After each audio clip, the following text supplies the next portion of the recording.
I was told at the beach if I dug a hole deep enough, we would reach China. Our bill reduces inflation. It will, in fact, have a minimal impact on inflation. I'm not worried, but I'm concerned. Who knows if today's show is going to work? Sorry, we've had some technical difficulties this morning, but who has more technical difficulties is the American people with this new massive spending bill that Senate Democrats just passed. Also, Joe Biden has some big China/Taiwan problems with Nancy going there and then now surrounding the island. Let's see what else. Oh, North Korea is possibly sending troops to Russia to aid in their war with Ukraine. Ukraine invited China in to help them rebuild. Holy cow. Whole lot going on. All that and more coming up on this episode of Daily Caller. My name is Jobob. Daily Caller Live starts right now. Here we go. That might be the only brown guy on earth named Jobob. That is actually her name, Jobob. Ooh, live. Still from my parents' house, where this is a very difficult thing to pull off every morning. So I appreciate you tuning in as we are late yet again. But you know what? We're trucking along and keeping it moving. If the stream dies, I apologize for that. We've had some internet difficulties, among many other things, but which is good because we're saving a bunch of stuff for tomorrow to talk about. Let's see. What's the first thing to get to? You probably heard about this massive spending bill that Democrats pushed through the Senate yesterday on a 50-50 vote, with Vice President Kamala Harris being the president of the Senate, breaking that tie. They're going to spend a ton more money, and that's there's really no way of getting around that. We're going to, I hate to be a Debbie Downer show on a Monday, but that's just the case. I wanted to listen to a couple clips from Senator Chuck Schumer, the majority leader in the Senate, talking about them passing a massive spending bill. The Senate on Sunday afternoon passed Democrats' $750 billion healthcare tax and climate bill in a quote-unquote significant victory for President Biden and his party. This is from CNN. The sweeping bill, weirdly named the Inflation Reduction Act, would represent the largest climate change investment in U.S. history and make major changes to health policy, giving Medicare the power for the first time to negotiate prices of certain prescription drugs. We'll talk about the kind of the specifics of that in a little bit, but I wanted to get to a couple of these clips from Senator Chuck Schumer as he's talking about this crazy big spending bill that probably won't actually do anything. And we'll talk about how it probably won't actually do anything in a couple seconds. Watch this from the majority leader. I am confident the Inflation Reduction Act will endure as one of the defining legislative feats of the 21st century.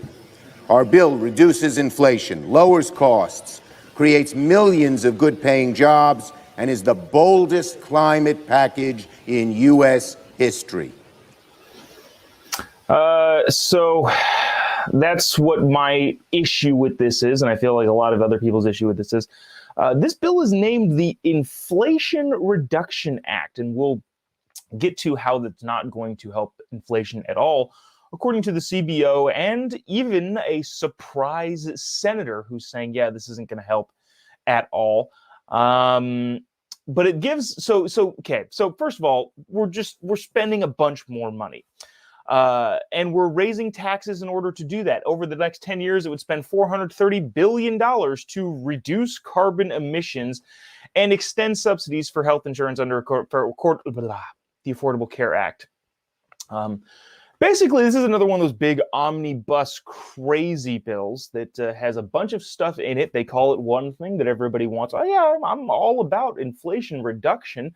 And then doesn't do any of that that it's supposed to do. Here's last clip of Chuck Schumer before we get to, again, a surprise senator that I didn't know I would be agreeing with on this Monday morning. Senator Schumer talking about American belief in the system. Watch this. To Americans who've lost faith that Congress can do big things, this bill is for you.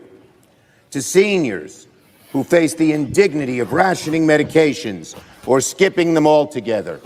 This bill is for you. And to the tens of millions of young Americans who have spent years marching, rallying, demanding that Congress on climate change, this bill is for you. All right, so this bill is for all of those people, most of which are unaware of how bills like this actually work. There is a fascinating tweet that we're going to get to in just a quick second, but don't take my word for it. Take the word of a senator that I don't often agree with on literally anything. What I'm talking about is the whole Inflation Reduction Act. Remember, this is called the Inflation Reduction Act, but it isn't going to do anything to help inflation. And don't take my word for it. Let's listen to a senator from Vermont talk about how much inflation this is actually going to reduce. Watch this. I'm going to take a moment to say a few words about the so-called Inflation Reduction Act that we are debating this evening. And I say so-called, by the way, because according to the CBO and other economic organizations who have studied this bill, it will in fact have a minimal impact on inflation. That is Senator Bernie Sanders of Vermont saying, yeah, according to the CBO and literally everyone, this is going to have a minimal effect on inflation whatsoever. So there is that. Let's see. The measure, large elements of the measure, which appeared dead a couple weeks ago, yada, yada, yada. This is from the New York Times. Inject nearly $400 billion into climate and energy programs. Now, we're going to go big on the whole climate and energy programs tomorrow because, one, we'll probably have a little bit better of a setup with, I don't know how this is streaming. Everything seems choppy on my end. The Wi-Fi doesn't work. And I don't want to complain about things, but given these circumstances, this has been extraordinarily frustrating having to do this not in the studio. But we're going to go big on those tomorrow. But I did want to point out a couple things. Obama, if you recall, had an $80 billion clean tech program that not only didn't work, but produced the biggest scandals of his presidency. Do you remember the company Solyndra by any chance? It was a clean energy company that effectively stole $500 million from the American taxpayer. Didn't actually produce anything. Was in existence for about 6 years. But we'll talk more about that tomorrow. There's several other companies involved with that too. But the bottom line here, and I want to get to these couple tweets, is that a lot of the clean energy, climate change stuff is just more money for slush funds of companies that don't actually do anything and to make your constituents feel good. A guy named Eric Garcia, I'm not sure who he is, but he's got a blue check mark on Twitter, tweeted something that I thought was actually very important, not because what he said was groundbreaking, but because what he said is indicative of so many people across the political spectrum that don't understand how these stupid bills work. He said in a tweet, the Republicans would vote against curing cancer if the Democrats proposed it. Obviously, the point he's trying to make is that Republicans don't like anything the Democrats do. And even if Democrats proposed curing cancer, Republicans would vote against it. I thought that was an incredibly important tweet because if Democrats did, in fact, propose curing cancer, I would hope that every single Republican would vote against it. You know why? Because you can't legislate that stuff into existence. You can pass a law, you could pass a bill, you could pass an ordinance, whatever it is that you want. You can pass, hey, cure cancer. That does not mean that cancer is cured. I guess in effect, you could pass funding for it and just have an unlimited amount of funding for any particular issue. But in most cases, when the government is involved, that doesn't work. This is a small example, and again, I know we'll get more into this tomorrow. A123 is a prominent, or was a prominent, clean energy firm that the Obama administration subsidized with loans and grants that filed for bankruptcy, joining solar firms Solyndra, abundant solar, energy firm Beacon, and battery company Ener1. Solyndra, whose lead investor was a key Obama donor, is often cited by Republicans as a prime example of cronyism. The bottom line here, and again, we'll get into, I'm going to go deep on Solyndra tomorrow, barring some crazy President Biden slip up that, I don't know, causes somebody to launch a nuke. We want to go big on Solyndra in that it was a massive scandal, basically doing the same thing, which is what's happening now.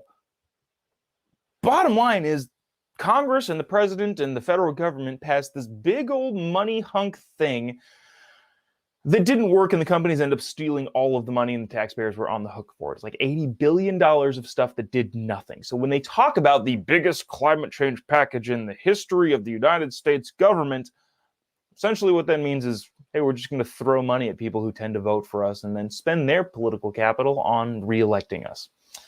That is that. We'll get into more of this again tomorrow, just wanting to, do that. Not, again, to just ruin your week on a Monday, but there's some other stuff going on around the world that we should be aware of. China, I don't want to say in reaction to Nancy Pelosi visiting, but China has positioned lots of big ships and big military equipment around the island nation of Taiwan. I'm trying to find this article here. China's military exercises recently show that Beijing doesn't need to invade China to control it. Rather, it can strangle the self-ruled island by cutting it off from the outside world, Chinese and American analysts say. Now, there's a clip that I wanted to play here from Nancy Pelosi that I thought was pretty funny that she made, I believe, on Friday, maybe it was Saturday, talking about why she has such a connection to China. Remember last week and the week before we talked about Nancy going to Taiwan, and the Biden administration didn't want her to go. China threatened that she went. She ended up going, which I was a proponent of. Pound sand, China. We can do whatever we want. We're going to. But now China seems to be responding by surrounding Taiwan with a bunch of military exercises and so on and so forth. But Nancy defended her actions of going to Taiwan, oddly, by saying this, and then we'll get to Joe, what he actually said. Check this out. When I was a little girl, I was told at the beach if I dug a hole deep enough, we would reach China. So we've always felt a connection there.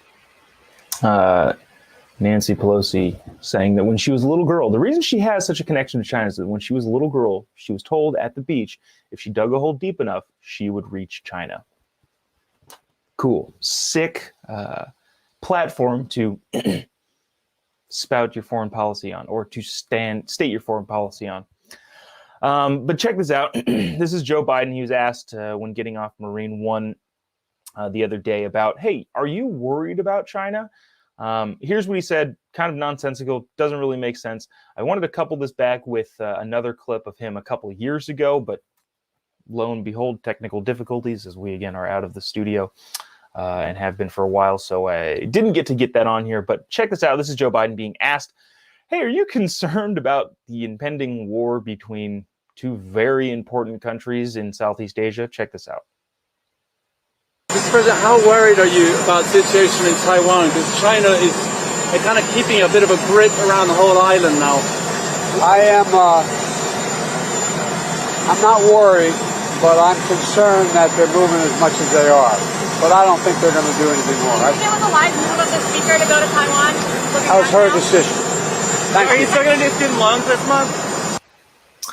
So there's the president. Lots of different components to what he just said there. He's not worried, but he is concerned. He doesn't think they're going to move in any further, but he also didn't think the Taliban would take over Afghanistan as long as they did. He also didn't think Russia would actually invade Ukraine. He also didn't think a lot of things on foreign policy. I forget who the guy is. It was, shoot, the name will come to me as soon as we're off the air. But one of your big military officials in a book a long time ago said Joe Biden has been wrong on literally every foreign policy decision he's ever made. He was the only guy in the Obama cabinet to say, I don't think we should go get Obama or to get Osama bin Laden right now. He's been wrong on pretty much every foreign policy issue he's ever made. So this is somewhat concerning to the rest of the free world when Joe Biden doesn't necessarily think that China is going to do anything further. Who knows whether or not that's possible. In other China news, so just so you know, here's what's happening. The People's Liberation Army, which is what China calls its military, has officially began last Thursday, focused on 6 zones, essentially encircling Taiwan, restricting access to civilian ships and aircrafts in the area as forces conducted live fire drills and missile launches. The 6 areas were chosen to show China could cut off Taiwan's ports, attack its most important military installations, and sever access for foreign forces that may come to Taiwan's aid. Another interesting wrinkle in this whole China-Taiwan, actually Taiwan's not involved in this at all, but in the whole China component with Joe Biden, not related, but also very much related. Ukrainian President Volodymyr Zelensky urged Chinese leader Xi Jinping to hold direct talks, noting Beijing has not replied to such requests since Russia has invaded his country some 5 months ago. The last time the pair spoke was a year ago. Zelensky told the South China Morning Post in an interview published on Thursday, since Russia's invasion on 26th, he's asked officially for a conversation with Xi Jinping and has not responded. Zelensky says that a conversation and dialogue would be helpful with China. There's a lot of reports and headlines going out, not entirely fair, saying that Zelensky is asking China to help rebuild Ukraine. He's asking for a conversation. I'm not going to go as far as to say that he's actually asking China specifically, please help us rebuild. But if the Ukrainian president were asking China for help and China were to deliver on that help, the United States should say, nah. And 2, probably pull all the funding. I don't know the specifics. I'm not a military guy, but we have given a massive outsized amount of money, military equipment, and overall support to Ukraine. If they decide to go with China to help rebuild them and face the Russians, I would imagine that the United States and all of our forces and help and aid should be out pretty dang near immediately. Speaking of this Russia-Ukraine, it's been a morning, guys. Appreciate you sticking around here. Speaking of this Russia-Ukraine, if this couldn't get any crazier, check this out. Fathead in North Korea, Kim Jong-un, who I don't know if you guys are seeing this on the screen or not. It's not coming up on my screen. There it is. North Korea expected to or possibly sending troops to Russia. This is crazy. There's so many. China and Taiwan, Taiwan and Ukraine, North Korea and Russia, and all we have is an old dude who can't, I don't know, wipe his own butt in front of the Pope. That was weird. That didn't happen. I'm going off into way too many tangents. Bottom line is Joe Biden seems ill-fit and ill-equipped to do what he's doing in the position that he's in, considering all of the crazy things happening around the world.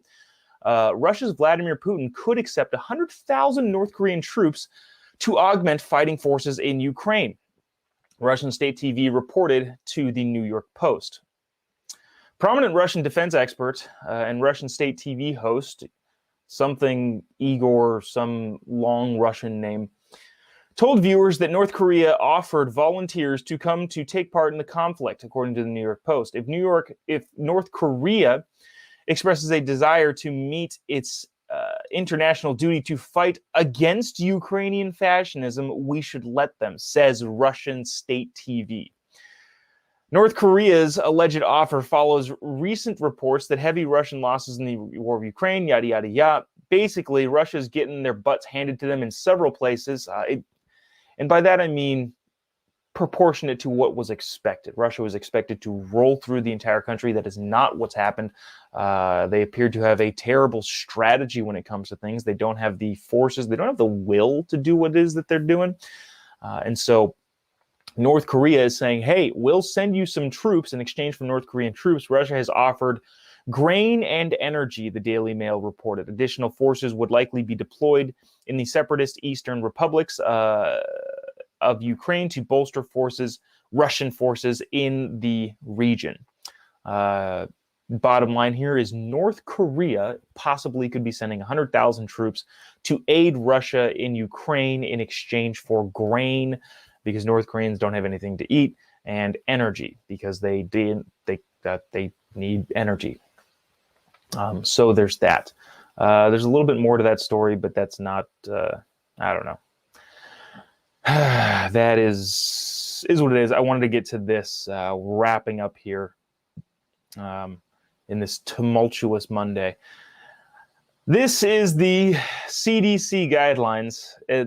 I don't even know why I'm doing this. This is a ridiculous thing to have to read, and I'm going to try and self-censor because of how a lot this is. Have monkeypox? This is a Fox News headline, if you're just listening to this. I don't want to read this. Have monkeypox? The CDC advises no sex, but self-pleasurement, again, self-censoring here, 6 feet apart, or virtual copulation reduces risk. This is from the CDC. Remember the all-powerful CDC that was a proponent of shutting everything down, making everybody take shots, all of the things. I have so much of this that I feel so uncomfortable reading. If you or your partner, this is from the CDC, Center for Disease Control. If you or your partner has monkeypox, the best way to protect yourself and others is to avoid relations of any kind. And then it lists all of the ways that you could do that. Again, this is from the CDC. I don't want to read any of this.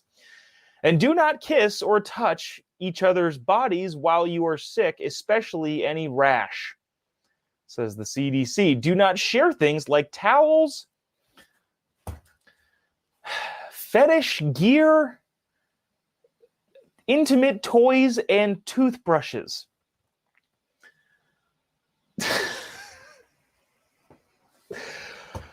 The CDC continues.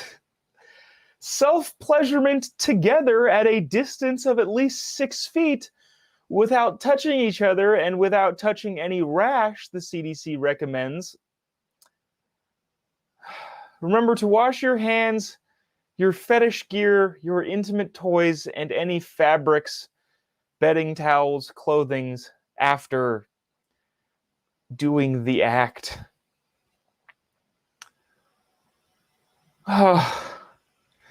Consider copulation. This is again from the CDC. This is so terrible to read. Consider your activities with your clothes on or covering areas where rash is present, reducing as much skin-to-skin contact as possible. If the rash is confined to your areas, your